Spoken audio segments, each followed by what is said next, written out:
Like that. How much were people talking about eating disorders? In 2005, not at all. Let me play my part. Check 2, hey. Like, is that real? Did that happen? Like, The structure of your brain actually changes. and do you still feel that every day? And then it got time for guitars. Eating disorder, like I didn't want to die, tendencies. but I didn't want to live either. Helpless little girl. You gotta go in the hospital. You feel powerless because the body has a fear reaction. The opportunity to empower. No one can take away my power. I won't take myself out. Artists that are true like that, those are the ones that tend to Like a sin. create change.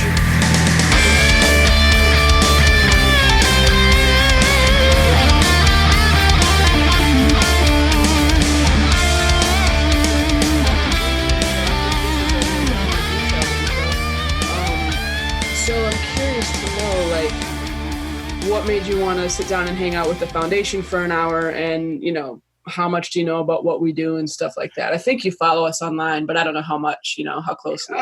I do. Well, I mean, it's the I wanted to sit down and talk with you and just kind of chat and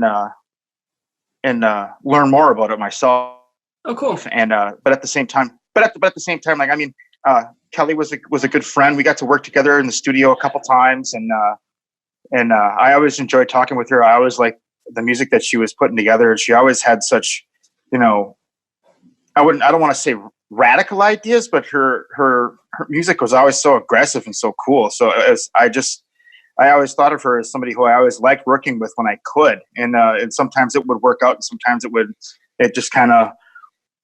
work out due scheduling or just, you know, life happening where, you know, so I think one of the times I think it was your wedding, and several instances where it was just like, it just didn't work out. But at the same time, anytime that I could, I was always very willing to work with Kelly.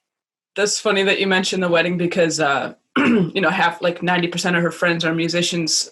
So I was like, okay, is this going to just be some giant jam fest? And she was like, well, you might be surprised to know that musicians don't really want to work when they're not working. So we're not going to get a ton of offers from people to come and play for us. And there was just exactly on the porch and just music rolling over the PA. Literally, I think like no one picked up an instrument until it was almost over. I think around midnight, she and her drummer and her guitarist jammed. They played Liquid Rage for a little while, which is cool. And no one in that room knew at the time that's the last time they'd ever play together. Oh, wow. I have one photograph of it from someone's phone, and it's like, you know, it's a perfect metal band picture. It's just kind of blurry, kind of dark. Everyone's wearing black as you do at a wedding. Yeah. And, at a metal wedding. And, but yeah, that was the last time they'd ever play. So thank God someone snapped a picture. Yeah. I'd like to see that. Yeah, I'll find it. And I'll maybe send that I'll DM you or something like that. So, well, speaking of the music, what was I guess we can back up. When did you first meet her, and what made you want to get involved in the Kelly Nicole phenomenon?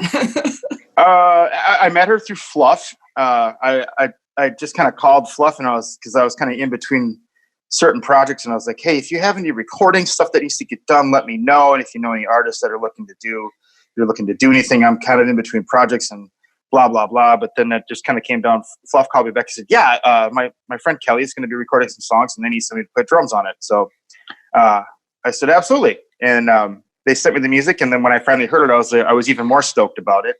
And then we met at the Terrarium in Minneapolis.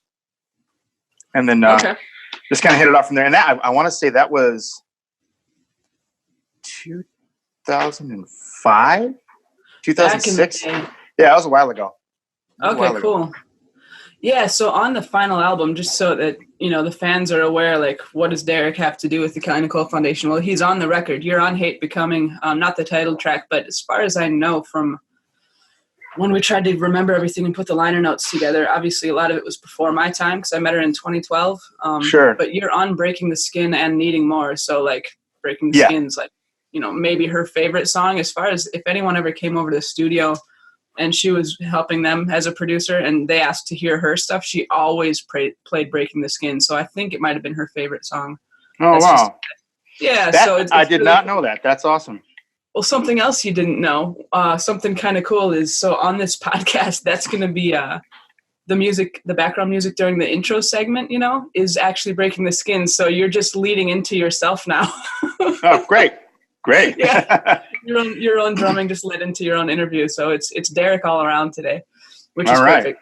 Yeah, I'll take it. So how would you describe when you first heard, I don't know what songs you heard first when you got invited to be a part of her project, but if you can remember what you heard, like what was your first impression? Like it's obviously aggressive hard rock / metal, but it's different too, right?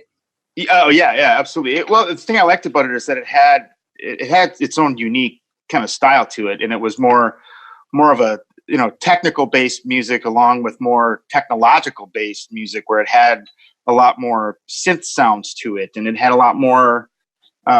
It was just much more interesting than a lot of the stuff that you hear as traditional like metal or traditional hard rock, stuff like that. It was more interesting. And that's the thing that I really liked about it. But the stuff that I was sent was I guess you could say extremely rough demos. And gotcha. I had to really kind of like, we had to do a lot of talking beforehand, because some of the stuff, like it was stuff that was put together and then it would have a big break in it. And then the rest of the song would come in because it was recorded at another time. And then it kind of got all spliced together, and it was rough. But once we finally got things put together in the studio, it was really starting to kind of take shape. And that was when I was really even more excited about it then. Mm-hmm. It was just kind of hearing it kind of come to life. That's the cool thing as that process. I mean, the creative process can be grueling and brutal when you just can't get the auditory vision out of your head and into headphones or into speakers somewhere. It never sounds perfect. That part is like just vicious. But when that does gel, it's like, oh my God, this was worth the 5 years of hating this song. Right. Have you had any kind of moments like that with just as your technical abilities have increased as a drummer? You said you've played every day for 32 years. So I imagine there's not much you can't do. Well, I mean, I would say, with anybody, if you've been doing something for over 30 years, you better be kind of good at it, because if that's something you've been practicing that long, I mean, come on. But there's some things that I still kind of struggle with, but that's kind of the nature of playing the drums. Is it's not an instrument that you're going to master. It's because there's always something new coming around the corner, and there's always some new technique or new. You're never going to master it. It's just one of those things you can practice and practice and practice and play all your entire life, and you still won't get to the point. I guess to put it another way, like it's one of those things where I always say, if you feel like if you've mastered your instrument, like, yep, I've got it, I'm done with it, then you're over. It's over with, because if you're not, once you plateaued, it's over with. You got to keep striving to get better and faster and more, learning dynamics and, everything. If you're not struggling, I don't want to say struggling, but if you're not striving to be better at your instrument every day, something's wrong. Your heart's not in the right place. Yeah. And I'm like, obviously I'm not a professional musician, but I love music, and I've, been around enough people who, will have chats like this with me, that I also feel like leaving the country is an underrated thing. Like you're on world tour right now. You're probably, if you were someplace like South America or West Africa or this, that, you might pick up on rhythms that you've never even heard before and feel like, fuck, I thought I was a drummer. There's all these polyrhythms I hadn't even considered. Oh yeah. Yeah.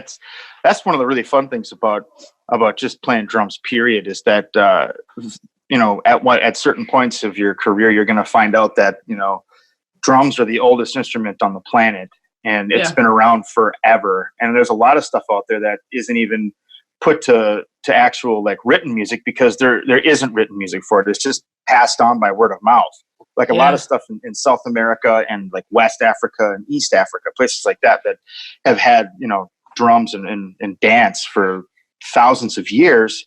It's never been written down. It's just, Grandpa taught me this rhythm on his drum, and now I'm playing it. And then it kind of gets its own little, it just kind of evolves over time into something, and then becomes sort of standardized in a way. That's the thing that I love that. Like world percussion and world drumming is something that, like, I'm fascinated by it. I mean, granted, I have an intense obsession with just playing drums, but the others, like, everything else involved with it, I'm absolutely fascinated with it. And you'd be surprised what can work with a hard rock or a metal song too. Like the top of the album, the first sound you hear on this album is a sitar, and you're like, wait, what is this music? Yeah, it right. just works. It just Oh, works, yeah. man. Demos had like tablas on them and stuff like that. I don't know if you Oh, you yeah, can see yeah. it in the mix, but that's like a world beat kind of tune at the beginning. Oh, absolutely. Infected, yeah. So it's funny that you mentioned like the ancient aspect of instrumentation and stuff, because I just for fun, like I said, I'm not any good at anything, but I bought like a world instrument pack, plug-in set for the hell of it that I've wanted since I was like a fetus, and finally I was like, fuck it, just buy the thing. It's called Ethno 2, and I was reading through the little booklet of like the history of all these instruments, and like I swear half the drums are just a pot turned upside down. So I wish I could shake the hand of the first person who was like, walking to the grain field or out to the bushes to gather berries, and they just turned their pot upside down and started banging on it and singing. Like, that's the birth of music, Oh, yeah. I mean, you could even be farther back than that, where the first, caveman found a hollowed out log and beat on it with a stick and howled. That could be where it all started there. Perfect. That's perfect. So you said you wanted to learn like a little more about the foundation, but I know that you like followed us online a little bit. So Yeah. I'm curious to know, because I put so much content out there, what's being picked up and what's not, what's sinking in and what's not. Yes. I was at the documentary premiere at Hell's Kitchen. Sweet. Thank you. Yes, I was there for that. Are you still living in Minnesota? No, actually, I'm living in Los Angeles now. You are now. Were you still living in Minnesota then? Yes, I was. Oh, okay. It wasn't very long before that. Very long after that I did move. Yeah, that was June 2017. I wanted to go around and say thank you to every single person in the room, but there were a lot of us there. There was a lot of us there. Yeah. That was a cool event. Yeah, so you got to see it on the big screen with the real speakers and everything, not just on your tablet. Yeah. So, yeah, curious what people kind of take away from, where we came from and what we're trying to do, so that I can understand like what I'm conveying properly and stuff like that. Sure. I mean, for me, everything that I'm seeing from, on the website and whatnot, it seems to convey the information pretty well. Cool. I guess for anybody from the outside looking in, it's kind of tough for me to kind of convey that, because I mean, I knew Kelly and I knew the foundation, and I kind of heard of it from its inception from Fluff. Oh, you did? Okay. Oh yeah. Fluff and I talked quite a bit. In fact, I think I saw him like just a month ago. We were at some place in Los Angeles drinking margaritas. Well, I was having margaritas. He doesn't drink anymore. But like I said, from an outside perspective, I guess I don't have a very good perspective, because I was kind of on the inside of it from the start. For sure. Yeah, it's kind of evolved over time. Like even our mission statement has evolved. I think when I first wrote one down, it hadn't even been a year since she passed, and it was like just writing anything about this was excruciating. And Sure. I think I just wrote something down, like threw it on the website, like, we're a 501c3 nonprofit, and the Kelly Nicole Foundation sells the music of the late artist Kelly Nicole and income benefits trauma survivors and people with eating disorders. So I had like some idea that the music and the mission would be linked, but I didn't understand really the power of storytelling, honestly, and the power of what the documentary would mean, because that started out as like a 5-minute promo video that was supposed to explain the background of the album. And then once we shot interviews, as we were wrapping up the shoot, I went to the videographer and said, there's a lot of content in there. I think we should expand this and just make it as long as it needs to be to tell the story. And that's how that developed from a 5-minute YouTube promo into like a film festival award-winning documentary that's been in Hollywood and out on the East Coast and has screened at universities and eating disorder clinics. And hopefully the story is resonating with people. And it just kind of comes back to, like, if you've known her since 2005, how much were people talking about mental health generally and eating disorders at all in that time frame? In 2005, not at all. Not at all. And now there's this foundation, and then there's another foundation that I've kind of done some work with in Los Angeles that does a benefit concert. I think they do them biannually, and it's just the number of outlets are starting to grow exponentially than since 2005. Because I mean, yeah, that was something that was never talked about. Like, you know, how, like musicians, we tend to bottle things up pretty well, and then, you know, we don't talk about it, but yet it's in our music. You know, especially if you're writing lyrics and you're creating music, it's, you know, that's the outlet that you do get. But sometimes it's just not enough. I mean, a lot of times you need to, you know, call and talk to somebody and just, you know, for lack of a better term, just sit and bitch about things on the phone. Yeah. And you know, it as much as it might sound like you're kind of whining about how, like, I mean, even for some of us that, like, you know, are on world tours and whatnot, like, I mean, we're in the midst of I'm in Berlin right now, and it's 100 degrees, and we're in a place where there's no air conditioning anywhere. Oh, and yeah, it's I'm not gonna lie, it is goddamn hot where I'm sitting right now. So like there's just little things that, like, you know, they tend to compound, and then as on top of that, if you've got like some type of, you know, if you've got like a depression issue or even like an eating disorder and things like that, it's just that sits on top of things, and when it all gets bottled up, you know, you can outlet as much as you want with your music, but like it can be one of those things, like sometimes you just got to talk it out. As small as it is, it can start small, but then it becomes something so much more massive, and then by that time it's completely out of control. And then what do you do? Get the music behind the mission. Hate Becoming by Kelly Nicole on iTunes and Spotify. If you guys haven't checked out the merch table, join the movement. Buy the album. Get your Kelly Nicole band merch and donate what you can at kellynicolefoundation.org. Courage is from Amplified.